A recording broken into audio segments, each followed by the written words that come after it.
Pessoas livres, a explicação veio ontem.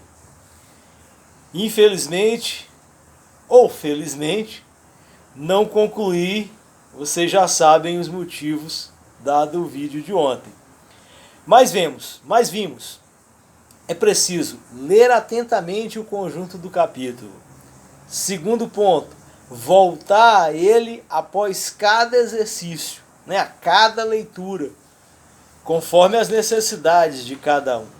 Mas aí eu fiz a chamada, O que não é a explicação de texto? Coloquei 4 pontos, Não é um pretexto para dissertar, não é um comentário, não é uma paráfrase, não é uma reprodução pontilística ao pé da letra. Cada uma delas, não é um pretexto para dissertar. Normalmente, criamos um abismo entre dissertação e explicação. Porque a dissertação, ela trabalha com um tema. A explicação sobre um texto. Mas assim, normalmente é clássico que nós misturemos as coisas no início desse entendimento, dessa explicação, dessa interpretação sobre o que são as duas coisas. No entanto, na explicação, nós temos que nos apoderar do texto. Nós devemos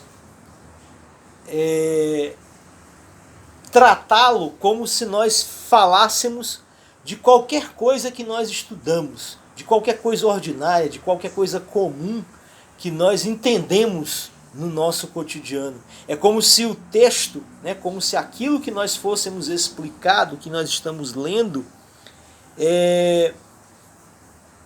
fosse algo que sempre fez parte da nossa vida. No entanto, na medida que nós usamos o texto como forma de explicação, como um pretexto para explicar aquilo que nós estamos lendo, nós vamos tornando esse texto, nós vamos tornando com a nossa explicação algo que às vezes nós sentimos, como disse a Dominique Fauchard, como algo que se perdeu no tempo, como algo que pode ser deixado de lado, porque nós já entendemos tanto que a explicação não faz mais sentido. Ela só é um pretexto para a nossa dissertação. E aí, nesse momento, talvez, nós podemos dizer que nós assimilamos o texto. O sol está forte aqui e de vez em quando o texto escapa. Mas vamos em frente. Segundo ponto, não é um comentário. Então a explicação também não é um comentário. E aí ela brinca com a gente. Para dizer em poucas palavras, a explicação de texto busca saber o que um autor verdadeiramente disse numa dada passagem, enquanto o comentário é uma interpretação armada de referências, sobretudo, ou seja, de grandes autores, de grandes citações, de grandes leituras. Isso vai ser o comentário. Ou seja, na explicação nós procuramos dizer o que realmente foi dito de verdadeiro do autor que nós lemos. A explicação também é possível dizer que é uma tarefa bem delimitada. Se é bem delimitada, é também estritamente limitada. Ou seja, nós não podemos evadir na hora de explicar sobre os mais diversos assuntos que na nossa cabeça estão ali pululando, estão ali aparecendo a todo momento. Mas nós temos que nos concentrar exclusivamente ao texto que está sendo lido. E aí ela faz uma distinção entre dois casos. Vejam só. Se o texto é apresentado como ocasião de um exercício de análise de um pensamento filosófico, intelectual, literário, natural, jurídico, médico, etc., né? Deve-se excluir qualquer erudição relacionada com o contexto. Ou seja, nós não podemos, mais uma vez, nós não podemos nos deixar levar por aquilo que nós acreditamos já saber, por aquilo que nós acreditamos já está em nós sobre aquele conhecimento que nós estamos lendo. Por quê? Porque se nós deixarmos isso acontecer, nós vamos deixar que as nossas ideias, deixar que o nosso pensamento seja a verdade sobre aquilo que está sendo dito. E aquilo que está sendo dito é o que está sendo dito por quem escreve e não por nós. Podemos até de repente correr o risco de dizer assim, mas o autor diz a mesma coisa que eu penso. Isso é um engano, né? Isso é uma forma de nós nos convencermos de que nós já sabemos o que já estamos lendo. Então, cuidado, né? Esse é um erro quando nós estamos iniciando os nossos estudos. Pode acontecer, porém, que o conhecimento geral de um autor ou de uma época facilite, sem condicioná-la a boa interpretação em relação ao pensamento antigo, por exemplo. Reporte-se a seção exercícios práticos, né, são coisas que nós vamos fazer no futuro, que em contrapartida, quando o extrato de texto vem complementar o estudo de um autor, é aconselhável situar o texto na obra e fazer ambos dialogarem. Convém, no entanto, não confundir os dois casos e, de maneira nenhuma, permitir que conhecimentos exteriores ao texto retardem ou sobrecarreguem inutilmente a explicação do texto apresentado. Mais uma vez, né, vamos ter que tomar muito cuidado com os nossos conhecimentos exteriores. Os nossos conhecimentos exteriores, na medida que nós lemos um texto, ele pode ser extremamente dificultador do entendimento que nós temos de um texto. É quase uma tarefa de abstração sobre aquilo que nós, ou melhor, de exclusão, né? Mais que abstração, mas de exclusão sobre aquilo que nós achamos que conhecemos, sobre aquilo que nós achamos que entendemos. E aí vale ler. É importante, pois, primeiro tomar conhecimento do tipo de trabalho pedido. Mas seja como for, o que conta e o que vale é o trecho selecionado, que deve ser metodologicamente considerado como um todo suficiente. É como se o que nós estivéssemos lendo seja a última coisa que nós lemos. Estamos lendo aquilo que está sendo lido e não aquilo que temos aqui, né, na nossa tête, na nossa cabeça, na nossa mente, sobre aquilo que estamos tentando entender, mas somente o que está sendo lido. Ou seja, é uma tarefa de leitura aprofundada, né? Então a explicação de um texto é uma tarefa de leitura aprofundada. Não é uma paráfrase, é o terceiro ponto. A paráfrase é um pecadilho dos iniciantes que acreditam agir acertadamente.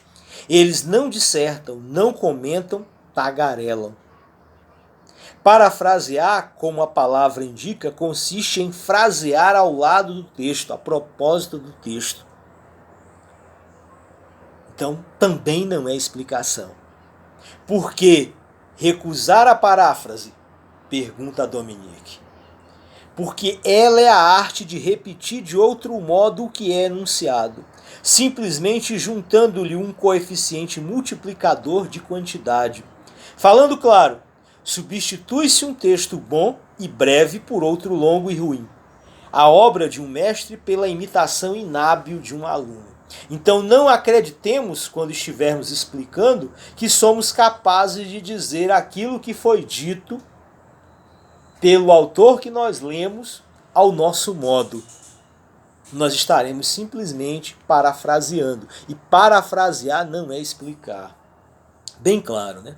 A paráfrase é antifilosófica, é antipensamento, porque oculta o texto em vez de manifestá-lo, aplai nas suas asperezas em vez de realçá-las, ignora o que ele pressupõe, subentende, cala ou implica em vez de mostrar, apaga as articulações em vez de exibi-las. A paráfrase dilui, aborrece, enfraquece, torna cega, surda e muda. Isso é muito comum hoje, né? Usando aí os adventos da internet, né? As pessoas vão lá nos textos já montados na internet, começam a parafrasear, acreditam que fizeram um trabalho, porque parafrasearam o texto de alguém que estudou sobre determinado assunto e escreveram a dissertação, né? Ou explicaram um texto, né? Não, simplesmente elas parafrasearam. Talvez, né, a nossa IA esteja fazendo isso com os textos que nos entregam e nós entregamos aos professores, entregamos as publicações, as editoras, etc, etc, etc, dizendo que o texto é nosso, né?